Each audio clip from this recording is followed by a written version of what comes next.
Bonjour à tous, aujourd'hui on va s'entraîner à calculer des limites en plus l'infini. Trois exemples, donc trois fonctions. La première tout de suite, la fonction a qui à x associe exponentielle de moins racine de x. Première chose, tout d'abord, racine carrée de x.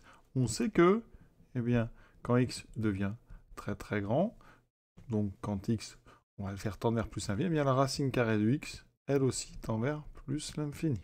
D'accord? Ensuite, vous avez un moins, donc par multiplication par moins 1, la limite en plus l'infini de moins racine carrée de x, c'est donc moins l'infini. Et vous allez mettre ça dans un exponentiel. Il s'agit là d'une composée. Or, vous savez qu'un exponentiel, quand la variable va vers moins l'infini, on sait que ça tend vers 0. On est ici donc dans une composée, ça veut dire que ces deux choses-là nous font dire que eh bien donc, la limite d'exponentielle, donc moins racine carrée de x, quand petit x va vers plus l'infini, c'est la même donc que la limite d'exponentielle grand x quand grand x va vers moins l'infini, c'est 0. Donc conclusion, eh bien notre première limite c'est 0. Deuxième expression, x plus 7 sur 4x plus 7. Alors ici, il faut savoir que les plus 7 ici vont pas avoir d'importance parce que pour trouver cette limite en plus l'infini, eh bien quand on est en terminale, eh bien on factorise en haut et en bas par x. D'accord, évidemment, hein, cette factorisation, elle sera valable pour x différent de 0. Ça n'est pas gênant puisqu'on cherche la limite en plus l'infini. Donc ici, b de x va se transformer en x fois 1 plus 7 sur x. Et ici, x fois 4 plus 7 sur x. Vous voyez que si j'avais mis 7 ou 8 ou un autre nombre ici, ça n'aurait rien changé parce que, or, la limite de 7 sur x, quand x tend vers plus l'infini, eh bien ça c'est une fonction de référence, c'est 0. Donc, la suite ici, c'est qu'on va simplifier par x. Il vous reste 1 plus 7 sur x, 4 plus 7 sur x. Ici, c'est 2, 7 sur x tendent vers 0. Donc, la limite de 1 plus 7 sur x, eh bien, elle est égale à 1. La limite de 4 plus 7 sur x, elle est égale à 4. Donc, par quotient, par division, eh bien, la limite donc, de b de x, quand x tend vers plus l'infini, ça sera donc 1 sur 4, donc 1 quart.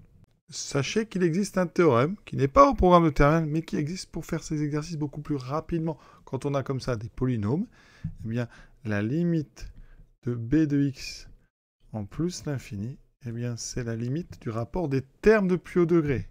Rapport des termes de plus haut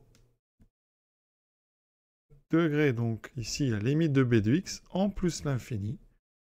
Ce théorème marche en plus l'infini et en moins l'infini. Pour des polynômes, eh bien, ça sera la limite de x sur 4x. Donc on retrouve tout de suite un quart. X, on simplifie par x, ça fait un quart. C'est des choses qui permettent d'accélérer, d'éviter cette factorisation en haut et en bas par le terme le plus puissant en termes de x. Et ça marche évidemment, ça en plus c'est moins infini. Vous n'avez a priori pas le droit de l'utiliser en terminale, mais c'est bon de savoir que dans le supérieur, on peut aller plus vite. Et d'ailleurs, vous voyez, la question 3, on pourrait la faire très très vite. Il faut que vous sachiez intuitivement ce qui va se passer, même avant de commencer à le faire. Ici, en utilisant la même propriété qu'on peut utiliser en plus l'infini, eh bien la limite de c de x, c'est la limite de x2 sur x3. C'est les deux termes ici de plus haut degré. x2 sur x3, ça fait 1 sur x.